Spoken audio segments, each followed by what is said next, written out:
मैं सागर मुंबई में रहता हूँ और 30 साल का हूँ। वैसे मैं नासिक से हूँ पर मुंबई में पढ़ाई के लिए जाता हूँ। औजार ज्यादा बड़ा नहीं, सामान्य ही है। पर हाँ, इतना कह सकता हूँ कि यह जिसकी भी खुदाई करेगा वो पूरी तरह से संतुष्ट हो जाएगी। ये बात आज से 6 महीने पहले की है। मैं जहाँ पहले रहता था वो जगह कुछ मुफीद नहीं थी, इसलिए मैंने एक अपार्टमेंट में रूम किराए पर ले लिया। उसका मालिक उस अपार्टमेंट के ग्राउंड फ्लोर पर रहता था। मैंने उस अपार्टमेंट में 5वें माले पर रूम किराए पर ले लिया। हमारे इस अपार्टमेंट में पानी की बहुत किल्लत थी। हम सभी को सुबह सिर्फ 1 घंटा पानी मिलता था। उसी दौरान मुझे इस कहानी की नायिका मतलब निकिता मिली। निकिता मेरे मकान मालिक की बेटी थी। हुआ ये कि निकिता रोज सुबह छत पर आती थी। वो किराएदारों के लिए टंकी का पानी छोड़ने और बंद करने 2 बार आती थी। जब पानी छोड़कर जब नीचे आती तब सभी रूम को चेक करती थी कि कहीं पानी खराब तो नहीं किया जा रहा है। ऐसे ही एक दिन मैं नल बंद करना भूल गया।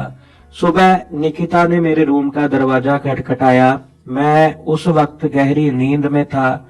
सुबह सुबह मेरा पूरा खड़ा था, जिससे मैं तंबू बना हुआ था, साफ दिखाई दे रहा था। जैसे ही मैंने दरवाजा खोला तो सामने निकिता को देखा। मैंने उसे पहली बार देखा था। उसकी नजर औजार पर टिक गई थी। मैंने उससे पूछा, जी बताएं, मगर वो बस औजार को ही देखे जा रही थी। मैंने उसकी नजरों का पीछा किया तो मुझे शर्म सी आई और मैंने झट से एक तौलिया लपेट लिया। उससे मैंने फिर से पूछा कि जी आपको कौन चाहिए। उसने मुझे देखते हुए कहा, आपके रूम का नल चालू है, बंद कर दीजिए। मैं मकान मालिक की बेटी हूँ। इतना बोलकर वो शर्माकर नीचे चली गई। मैंने भी दरवाजा बंद कर लिया। मुझे बहुत अजीब लग रहा था। पता नहीं निकिता मेरे बारे में क्या सोच रही होगी। मैं कुछ दिन तक उसके सामने नहीं आया। फिर एक दिन शाम को मैं अपने रूम में जा रहा था, तब निकिता ने मुझे रोक लिया। उसने मुझसे पूछा, तुम यहाँ कितने दिन रहने वाले हो? मैंने बताया तो उसने इसी संबंध में कुछ और जानकारी ली और मुझसे मेरा नंबर ले लिया। उसने ये बोलकर नंबर लिया था कि हम सभी किराएदारों का नंबर लिखकर रखना होता है। मैंने उसे मेरा नंबर दे दिया। अब मैं आपको निकिता के बारे में बता देता हूँ।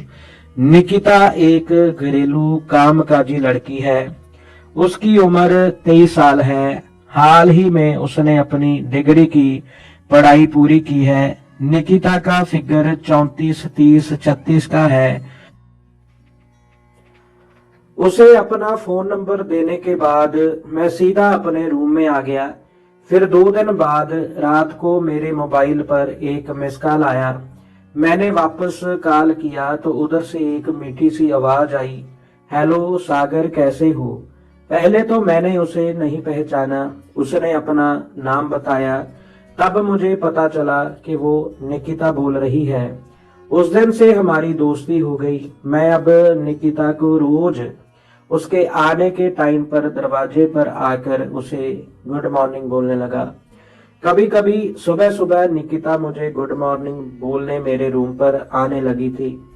उसकी बातों से मुझे लगने लगा कि ये फंसने के मूड में लग रही है, तो मैं भी उसे पटाने की सोचने लगा। मैंने ध्यान दिया कि निकिता का ध्यान ज्यादातर औजार पर रहता था। मैंने ये देखकर एक दिन एक तरकीब लगाई और ऐसे ही दोस्ती में मैंने उसे प्रपोज कर दिया। उसने बिना देर किए मुझे हाँ बोल दिया। हम दोनों एक दूसरे से मोहब्बत करने लगे। मैंने उसे एक दिन अपनी बाहों में ले लिया तो वो बोली, बड़ी देर बाद इसकी याद आई। मैं झेप गया। अब रोज ही बाहों में समाना शुरू हो गया। निकिता मुझे ज्यादा कुछ नहीं करने देती थी। बस वो पानी चालू करके मेरे कमरे में आ जाती थी।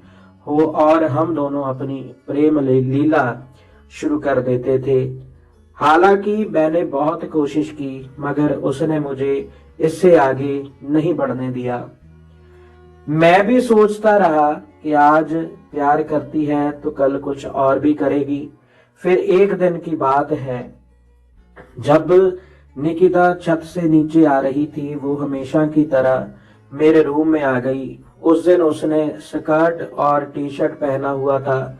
निकिता जैसे ही मेरे रूम में आई, मैंने झट से उसको कर दीवार से सटा दिया। वो मुझे जब रोकती तब तक मैंने बहुत कुछ कर दिया था। निकिता एकदम से हड़बड़ाने लगी मगर मैं लगा रहा। शुरुआत में उसने मेरा सर अलग करने की बहुत कोशिश की पर मैंने ऐसा होने नहीं दिया। वो कुछ ना कर सकी और कुछ ही देर में वो बहकने लगी। उसने अपने आप को मुझे सौंप दिया।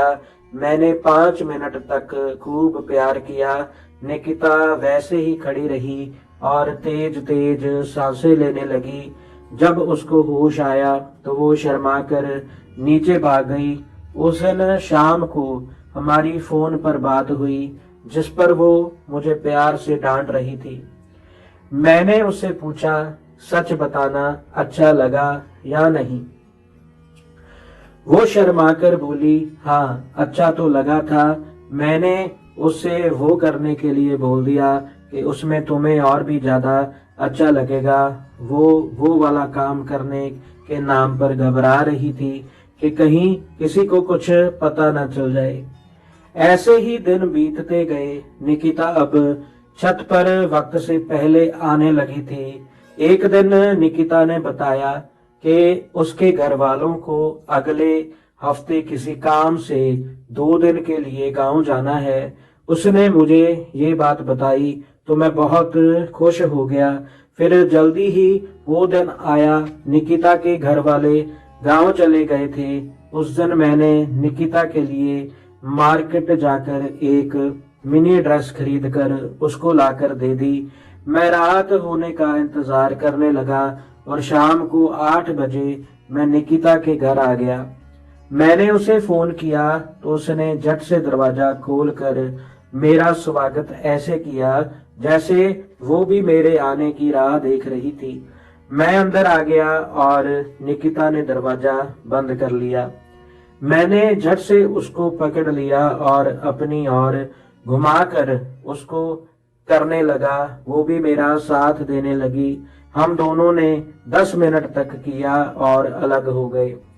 फिर हमने एक साथ खाना खाया। निकिता मुझे हाल में बैठाकर नहाने चली गई।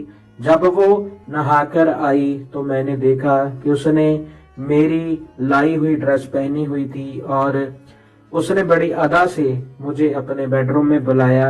जैसे ही मैं अंदर गया तो उसको देख मेरे मुंह से निकल गया, आज तो बड़ी खूबसूरत लग रही हो।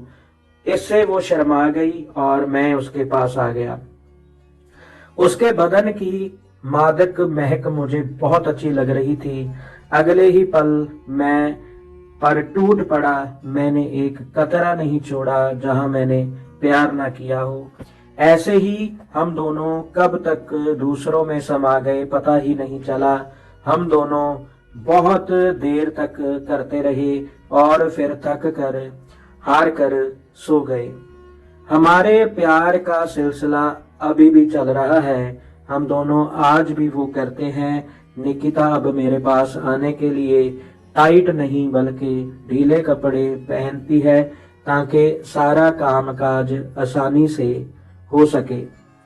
तो दोस्तों, कैसी लगी आपको ये कहानी? ऐसी और भी रोमांचक कहानियां सुनने के लिए हमारे चैनल को जल्दी से सब्सक्राइब करें। वीडियो अच्छी लगी हो तो लाइक करें, शेयर करें, कमेंट करें और साथ ही बेल आइकन को जरूर दबाएं। धन्यवाद।